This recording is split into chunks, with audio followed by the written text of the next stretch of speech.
नमस्कार, मैं रीनू यादव आप सभी दर्शकों का अन्नदाता कार्यक्रम में स्वागत करती हूं। हर रोज की तरह कार्यक्रम में लेकर आई हूं खेती बाड़ी से जुड़ी हुई बहुत सी लाभकारी जानकारियां। तो चलिए सबसे पहले देखते हैं क्या है विशेष आज के कार्यक्रम में। हमारे राज्य के जो किसान भाई परवल की खेती किए हैं, उनकी फसल में कुछ कीट और रोगों का प्रकोप देखने को आ रहा है। तो किसान भाइयों, आप परवल की फसल में अधिक उत्पादन के लिए कीट और रोगों का नियंत्रण कैसे करें, इस बारे में जानकारी के लिए मिलते हैं कृषि विज्ञान केंद्र गोरखपुर के वैज्ञानिक डॉक्टर आरपी सिंह से। कद्दू वर्गीय सब्जियों में परवल का बहुत ही प्रमुख स्थान है। परवल में मुख्य रूप से दो बीमारियां लगती हैं। पहला है मृद रोमिल आसिता, जिसको कि डाउनी मिल्ड्यू रोग के नाम से जाना जाता है। और इस रोग का प्रकोप उस समय होता है जब वातावरण में तापक्रम 25-30 डिग्री सेंटीग्रेड रहता है और नमी का प्रतिशत 75 से 80% होता है। तो ये रोग बहुत तेज़ी से फैलता है। इस रोग के लक्षण सर्वप्रथम पत्तियों पर दिखाई देते हैं और पत्तियों पर कोणीय धब्बे दिखाई देते हैं। जिस स्थान पर कोणीय धब्बे होते हैं उसकी निचली सतह पर रुई के समान सदृश संरचना दिखाई देती है और उसी स्थान पर ऊपर ही कोणीय धब्बे नज़र आते हैं और धीरे धीरे करके ये जो धब्बे नज़र आते हैं वो भूरे रंग में परिवर्तित हो जाते हैं। और रोग की उग्रता जब अधिक होती है तो संपूर्ण पत्तियों और तनों पर भी ये फैल जाता है और फलों पर भी ये दिखता है। किसान भाइयों, अभी आपने चूर्णिल रोमिल आसिता के बारे में जाना। अब जानते हैं इस रोग की रोकथाम के लिए किसान कौन सी दवा लें और कितनी मात्रा में घोल बनाकर छिड़काव करें। तो इसकी रोकथाम के लिए किसान भाइयों को चाहिए कि जब ये जैसा लक्षण मैंने बताया है अगर दिखाई देता है तो मैंकोजिब नामक दवा आती है, उसकी 2.5 ग्राम मात्रा प्रति लीटर पानी की दर से घोल बना करके छिड़काव करें। और 10 दिनों के बाद जो है रिडोमिल नाम की दवा आती है, इसकी 2 ग्राम मात्रा प्रति लीटर पानी की दर से घोल बना करके यदि छिड़काव करते हैं जैसा मैंने बताया है तो इस रोग का नियंत्रण बहुत आसानी से करके परवल की फसल से अधिक उत्पादन प्राप्त कर सकते हैं। और रोग का प्रतिशत अगर बहुत ज़्यादा है, 70-80% अगर पौधा नष्ट हो गया है तो लताओं को काट करके ज़मीन के अंदर दबा दें अथवा उसे जला देना चाहिए। दूसरा जो सबसे प्रमुख रोग लगता है वो चूड़ी फफूंदी रोग है। पत्तियों पर सफ़ेद चूर्ण नज़र आता है और ये भी वातावरण में जब तापक्रम कम रहता है उस समय ये रोग बहुत तेज़ी से फैलता है और रोग की उग्रता अधिक होने पर संपूर्ण पत्तियों टहनियों को ये ढक लेता है सफ़ेद चूर्ण से और फलों पर भी इसका प्रकोप दिखाई देता है। तो इसकी रोकथाम के लिए किसान भाइयों को चाहिए कि बाज़ार में घोलनशील सल्फर आता है, इसकी 2 से 4 ग्राम मात्रा प्रति लीटर पानी की दर से घोल बनाएं और इसका 2 से 3 छिड़काव 10 से 12 दिनों के अंतराल पर यदि करते हैं तो बहुत आसानी से इस रोग का नियंत्रण कर सकते हैं। दूसरी दवा बाजार में उपलब्ध है जो पेनकॉनजॉल के नाम से आती है। इसकी 1 मिलीलीटर मात्रा प्रति लीटर पानी की दर से घोल बना करके अगर छिड़काव करें तो इस रोग का नियंत्रण आसानी से करके चूड़ी फफूंदी रोग की रोकथाम किसान भाई कर सकते हैं। कीटों में जो सबसे प्रमुख कीट लगता है वो है फल छेदने वाली मक्खी, फल मक्खी के नाम से जाना जाता है। और इसका प्रकोप जब होता है तो फल जो है वो पीले रंग का दिखाई देता है। फल मक्खी करती क्या है कि परवल के फल के अंदर ही अंडे दे देती है और विकसित हो रहे जो फल होते हैं जो मुलायम होते हैं वो उसकी बढ़वार नहीं हो पाती है। अंडों से सुंडी निकल करके अंदर ही अंदर गूदे को खा जाती है, फल टेढ़ा हो जाता है, फल पीला दिखाई देता है। तो इसकी ये प्रमुख पहचान है। अगर ऐसा दिखाई दे रहा है तो किसान भाइयों को चाहिए कि मैलाथियान 40 मिलीलीटर ले लें, 20 लीटर पानी ले लें और उसमें 200 से 300 ग्राम गुड़ मिला दें और इस तरीके से घोल तैयार करें। और प्रति हेक्टेयर की दर से 200 से 250 पौधे पर अगर छिड़काव कर दें तो इस फल मक्खी की कीट की रोकथाम किसान भाई आसानी से कर सकते हैं। जैसा मैंने बताया है कि जो प्रमुख रोग हैं और जो प्रमुख कीट लगता है इसकी रोकथाम अगर किसान भाई करते हैं तो परवल से अधिक लाभ कमा सकते हैं रोगों की और कीटों की रोकथाम करके। किसान भाइयों, बेर के बागों में फल बन रहे हैं और बेर के बागों से अच्छी फलों का उत्पादन लेने के लिए कुछ कार्यों को करना जरूरी है। तो इस समय बेर के बाग में कौन कौन से कार्यों को करें, इस बारे में उचित सुझाव दे रहे हैं बागवानी विशेषज्ञ NK गुप्ता। किसान भाइयों, राम राम सा। जैसा कि आप लोग देख रहे हो, हम लोग बेर के पेड़ के पास में खड़े हुए हैं और इस समय बेर की स्थिति जो चल रही है कि आप देखोगे कि कहीं पर फूल सेट हो चुके हैं और छोटे छोटे बेर बन चुके हैं। मधुमक्खियाँ इनके ऊपर चल रही है। बेर गेहूं के दाना या मक्के के दाने का आकार या उससे बड़े आकार का, मटर के आकार का साइज ले चुका है और इस समय आप ये भी देख रहे होंगे कि कई जगह पत्तियों पर बिल्कुल कटा नजर आ रहा है। ये इस समय बेर की स्थिति चल रही है।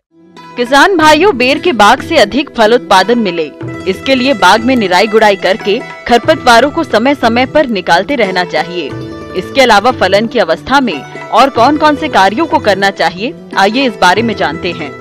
पहला तो अब बेर के फल इस पर पूर्ण रूप से सेट हो चुके हैं, तो आपको थावले में प्रॉपर सिंचाई देके पूरा पानी की व्यवस्था करो। पानी की सिंचाई की व्यवस्था में कहीं कमी नहीं आनी चाहिए। बेर के बागों में फूल झड़ने और गिरने की समस्या अधिकतर देखी जाती है, तो इस तरह की समस्या से बचने के लिए बागवान भाई प्लानोफिक्स 5 मिलीलीटर दवा को 15 लीटर पानी में घोलकर पौधों पर छिड़काव करें। इस समय अगर अपन थोड़ा सा सूक्ष्म तत्व भी अगर अपन इसमें डाल दे तो बेर की फुलाउट पर अच्छा फर्क पड़ेगा और बेर अच्छी साइज लेंगे। तो अपन सूक्ष्म तत्वों में जैसे कैल्शियम, मैग्नीशियम है, सल्फर है, आपका आयरन है, इनका छिड़काव कीजिए।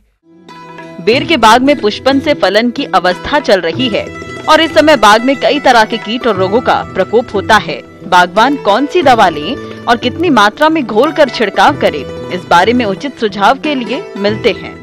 ये जो आपको जो कटी फटी पत्तियां दिख रही है, इसका मतलब इसमें कोई कीड़ा है जो आप इनकी पत्तियों को काट रहा है। तो इस पर अपन को एंडोक्साकार्प है, मिथाइल डिमेटोन है, 1 ml प्रति लीटर का छिड़काव करो। ये जो बेर को काने होने से जो फल मक्खी से भी आप बचाव कर सकते हो। नंबर 3 बात, क्योंकि बदल हो रखे हैं, इस समय कुछ बदल हो रखे, बदल होने से बेर पे छाछा बीमारी आने की संभावना रहती है। तो छाछा आने के लिए केराथिन 1 ml प्रति लीटर की दर से आप छिड़काव करो, ताकि ये बदल हो जाए, बदल की वजह से ये प्रॉब्लम नहीं आए। ये अगर अपन रखते हैं तो हमारे को जो जनवरी फरवरी में बेर की फसल है वो निश्चित रूप से हमको एक अच्छी फसल प्राप्त होगी, और जब फसल अच्छी प्राप्त होगी तो हमारी आय में भी वृद्धि होगी। आगे और भी है खेती बाड़ी से जुड़ी हुई बहुत सी रोचक जानकारियां, पर यहाँ पर रुकेंगे एक छोटे से ब्रेक के लिए, जल्द हाजिर होते हैं। कृषि सह व्यवसायों में बात करें लेयर मुर्गी पालन की, तो इसे किसान आसानी से पाल सकते हैं और लेयर मुर्गी पालन के लिए सबसे अच्छी नस्ल है व्हाइट लेगहॉर्न।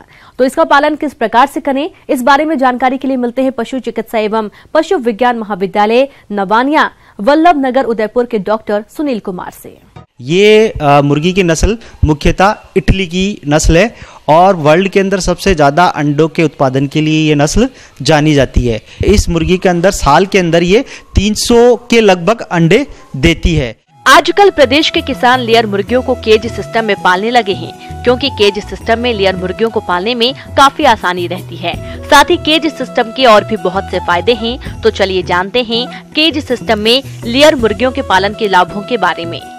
यहाँ जो व्हाइट लेगहॉर्न को रखा गया है केज सिस्टम में रखा गया है। जनरली पोल्ट्री को 2 तरीके के उनके हाउसिंग सिस्टम, इंटेंसिव में 2 तरीके के हाउसिंग सिस्टम होते हैं, एक तो डीप लिटर सिस्टम और एक cage system. Deep litter system में मुर्गियों को जमीनों पर रखा जाता है और केज सिस्टम के अंदर उनको पिंजरे के अंदर रखा जाता है। ये मुर्गियों का 3 टियर सिस्टम है। अगर अपन डीप लिटर सिस्टम और पिंजरा सिस्टम की बात करें तो पिंजरा सिस्टम के अंदर शुरुआत के अंदर जो कीमत होती है वो ज़्यादा आती है डीप लिटर सिस्टम की तुलना में, जबकि इसके अंदर और बर्ड्स के वेलफेयर थोड़ा अफेक्टेड होता है। बाकी अगर इसमें फ़ायदे की बात देखें तो फ़ायदे की बात यह है कि डीप लिटर सिस्टम में जहां हम एक मुर्गी को रखते हैं वहां उतने ही स्पेस के अंदर अपन यहाँ 4 मुर्गियों को रख सकते हैं।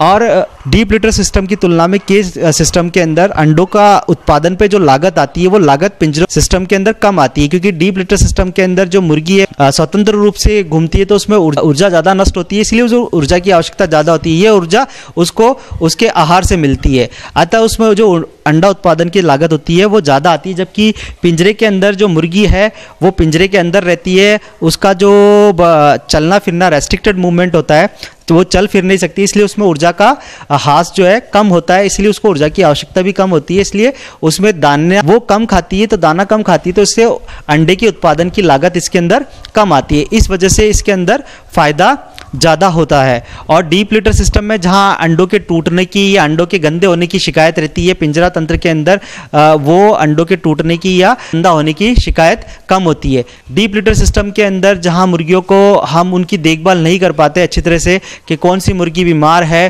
और किसी मुर्गी को अगर टीका लगाना हो या दवाई देनी हो तो मुश्किल होता है। पिंजरा तंत्र के अंदर ये किसी भी मुर्गी जो बीमार है उसका ध्यान रखने में काफ़ी सुविधा रहती है, उनको वैक्सीन टीके लगाने में या कोई भी दवाई देने में काफ़ी आसानी रहती है। पिंजरा सिस्टम के अंदर जो खाद के रूप में ये फीडिंग चैनल्स लगे हुए होते हैं और ये जो निप्पल्स लगी हुई है पिंजरों में, मुर्गी को जब पानी पीना होता है इस पर चोंच मारती है, तो चोंच मारने से जो पानी की ड्रॉप है उसके मुंह में चली जाती है, तो इससे जो है पानी का लॉस भी कम होता है, फीड का लॉस भी कम होता है, तो ऑन एन एवरेज जो है कॉस्ट ऑफ प्रोडक्शन एग की है वो कम आती है। इसलिए डीप लिटर सिस्टम की तुलना में आजकल कमर्शियल लेवल पे जो है पोल्ट्री फार्मर्स पिंजरा तंत्र को ज़्यादा महत्व देते हैं। केज सिस्टम में लेयर मुर्गियों को पालने से मुर्गियों के अंडों को एकत्रित करने में आसानी रहती है। मुर्गी पालक भाइयों, केज सिस्टम में मुर्गी पालन के इन लाभों को देखते हुए जरूर आपकी जिज्ञासा होगी कि मुर्गी पालन हेतु इस केज सिस्टम पर कितना खर्च आता है, तो चलिए यह भी आपको बताते हैं। अगर हम देखें शुरुआती लागत की, मैंने जैसा कि कहा था लागत इसमें ज़्यादा आती है, तो शुरुआत के अंदर एक मुर्गी पे पिंजरे की लागत 100 से 110 रुपए के बीच में आती है। अगर आप 1000 मुर्गियों का फार्म खोलेंगे तो उसमें 1000 मुर्गियों पे आपको पिंजरे की लागत लगभग 1 लाख रुपए लागत आएगी। पर अगर पिंजरा तंत्र में हमारा जो मैनेजमेंट है वो अगर सही है तो ये लागत आने वाले 2 से 3 साल के अंदर पूरी हो जाती है और उसके बाद के अंदर जो है मुर्गियों से अंडा उत्पादन से फायदा ही होता है।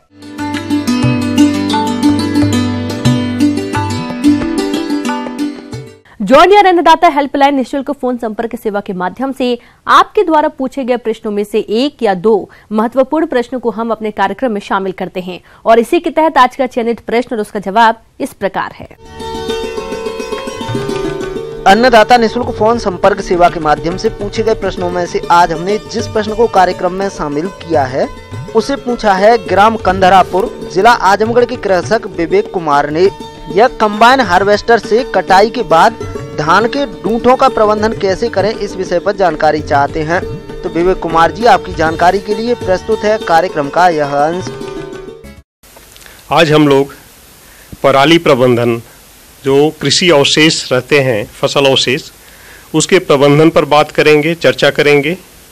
आप लोग जानते हैं कि पहले हम लोग फसलों की कटाई मुख्य रूप से धान की मानव द्वारा होती थी, हंसिया से होती थी, जिससे कि फसल को नीचे से काट लिया जाता था, कोई समस्या नहीं होती थी। अब मजदूरों की समस्या हो गई है, मजदूरों की कमी हो गई है और हम लोग अब कंबाइन हार्वेस्टर के ऊपर निर्भर करते हैं। कंबाइन हार्वेस्टर है तो अवशेष को ऊपर तक छोड़ देता है और एक बड़ी समस्या उत्पन्न कर रहा है। देश में प्रतिवर्ष लगभग 620 मिलियन टन कृषि अवशेष उत्पन्न होता है, लेकिन ये दुर्भाग्य की बात है कि लगभग 140 मिलियन टन पराली हम खेतों में ही जला देते हैं, जिससे कि बहुत तरह के नुकसान होते हैं। अगर हम इसको जलाते हैं तो मिट्टी की गुणवत्ता पर भी बुरा असर पड़ता है। इससे जो हमारे माइक्रोब्स हैं, जो कि सूक्ष्म जीवाणु जो मिट्टी के लिए लाभदायक हैं, वो भी जल जाते हैं, वो भी मर जाते हैं, इससे उनका नुकसान हो जाता है। पराली जलाने से carbon dioxide gas, carbon monoxide gas, nitrogen oxide, ethylene, nitrous oxide और बहुत तरह की जहरीली गैस निकलती है, जो कि हवा में मिल जाती है और हवा में मिलने से जब हम सांस लेते हैं तो सांस के द्वारा शरीर में जाती है। इससे श्वास संबंधित विभिन्न बीमारियां जैसे खांसी, अस्थमा, ब्रोंकाइटिस और आंखों एवं त्वचा से संबंधित बहुत सारी बीमारियां होती हैं। किसान भाइयों, अभी आपने देखा कि इन कृषि अवशेषों को जलाने से जमीन और मानव स्वास्थ्य पर कितना बुरा प्रभाव पड़ रहा है। तो इसी बात को ध्यान में रखते हुए आप इन कृषि अवशेषों को जलाए बिना खेतों में ही किस तरह से करें फसल अवशेषों का प्रबंधन, आइए जानते हैं। इन समस्याओं से निपटने के लिए हमें पराली प्रबंधन करना बहुत ही आवश्यक है। पराली का उपयोग आमतौर पर हम पशुओं के चारे के रूप में या कंपोस्टिंग के लिए या ईंधन के रूप में या गांव में जो झोपड़ी बनाते हैं उसके लिए उपयोग में लाते हैं। अब अगर हम बात करें 1 टन पराली में 5.5 KG nitrogen, 2.3 KG potassium pentoxide, 25 KG potassium oxide, 1.2 KG sulphur, micro nutrient और 400 केजी कार्बन संग्रहित होता है, जो कि मिट्टी के लिए काफ़ी लाभदायक होता है। इसका एक समुचित प्रबंधन मैकेनाइजेशन मशीनीकरण द्वारा किया जा सकता है। पराली का खेत में ही प्रबंधन कर लें, जो इन सीटू मैनेजमेंट कहते हैं। इसके लिए कई पारंपरिक यंत्र उपलब्ध हैं, जैसे कि stubble saver, mould plough, disc harrow, cultivator, plankers, जिससे कि हम पराली प्रबंधन कर सकते हैं। ज़मीन के अंदर, मिट्टी के अंदर पराली को मिला सकते हैं। अब हमारे पास कई उन्नत कृषि यंत्र भी उपलब्ध हो गए हैं, जैसे राइस स्ट्रा चापर। ये राइस स्ट्रा को छोटे छोटे टुकड़ों में काट करके मिट्टी के सतह पर फैला देता है और उसके बाद हम रोटावेटर चला करके उसको मिट्टी में मिला लेते हैं। पैडी स्ट्रा को काट करके और इसको ज़मीन की सतह पर ही छोड़ देना, जो कि मल्च का काम करेगा। ये मिट्टी की नमी को बनाए रखेगा, खरपतवारों को उगने नहीं देगा, बढ़ने नहीं देगा। और उसके बाद हम हैप्पी सीडर चला करके और गेहूं के या अन्य रबी फसलों की बुआई अच्छी तरह से कर सकते हैं। और आजकल एक नया यंत्र विकसित हुआ है जो पंजाब एग्रीकल्चर यूनिवर्सिटी लुधियाना ने विकसित किया है, super SMS straw management system. ये कंबाइन हार्वेस्टर के पीछे फिट हो जाता है और पराली को छोटे छोटे टुकड़ों में काट करके मिट्टी के सतह पर फैला देता है और उसके बाद हम उसको रोटावेटर चला करके या तो मिट्टी में मिला लें या हम उसको मल्च के रूप में वहाँ पर छोड़ दें, जिसके बाद हम बुआई गेहूं की या अन्य रबी फसलों की कर सकते हैं। या इसका स्ट्रा बेलर भी आजकल कमर्शियली अवेलेबल है। स्ट्रा बेलर से हम बेल बना सकते हैं और बेल बना करके उसको खेत से निकाल करके और पराली का अन्य उपयोग कर सकते हैं। तो इस तरह से हम इन सीटू मैनेजमेंट पराली का अच्छी तरह से कर सकते हैं। जिन मशीनों के बारे में मैंने आपको बताया है पराली प्रबंधन से संबंधित, उन मशीनों पर केंद्र सरकार और राज्य सरकार सब्सिडी भी दे रही हैं। 40% सब्सिडी तो हमेशा ही होती है इस पर, लेकिन अगर पराली प्रबंधन पर 10-20% स्टेट गवर्नमेंट का और टॉपअप भी होता है। और स्टेट गवर्नमेंट सब मिशन ऑन एग्रीकल्चर मैकेनाइजेशन एक स्कीम है, इसके तहत ये अनुदान दिया जाता है। और स्टेट गवर्नमेंट समय समय पर ऑनलाइन एप्लीकेशन इनवाइट करते हैं, आप उसमें अप्लाई कर सकते हैं। Directorate of agriculture engineering, directorate of agriculture जो आपके स्टेट में है, उसके संपर्क में रहें। मैं किसान भाइयों से, खास तौर से युवाओं से ये अनुरोध करना चाहूँगा कि आप पराली को जलाने के बजाय सदुपयोग करें उसका, इसके बजाय कि उसको हम जलाएं। तो आप लोग इससे स्वरोजगार एक स्थापित करें, उद्यम स्थापित करें, जिससे कि आपको वेल्थ मिले और आपका हेल्थ, मिट्टी का हेल्थ, सभी कुछ बना रहे। आइए अब एक नजर डालते हैं राज्य के कुछ चुनी हुई मंडियों के प्रमुख फसलों के बाजार भाव पर।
हम यह उम्मीद करते हैं कि आज का कार्यक्रम आप सभी दर्शकों के लिए उपयोगी रहा होगा। किसान भाइयों, अन्नदाता आपकी सेवा के लिए संकल्परत है।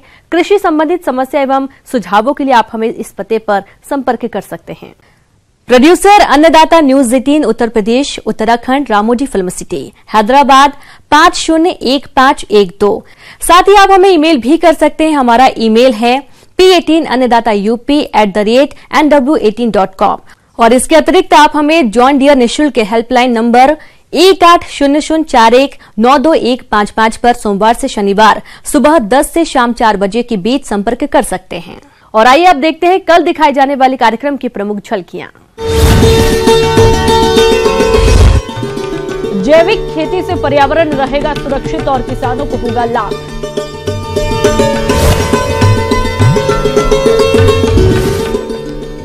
अच्छी आमदनी के लिए स्वच्छ गुड़ बनाने का सही तरीका। किसान भाइयों, अब समय हो रहा है आपसे विदा लेने का, तो हमारी अन्नदाता टीम को दीजिए इजाजत। कल फिर से आपसे मुलाकात होगी कृषि संबंधित कुछ और महत्वपूर्ण जानकारियों के साथ। नमस्कार।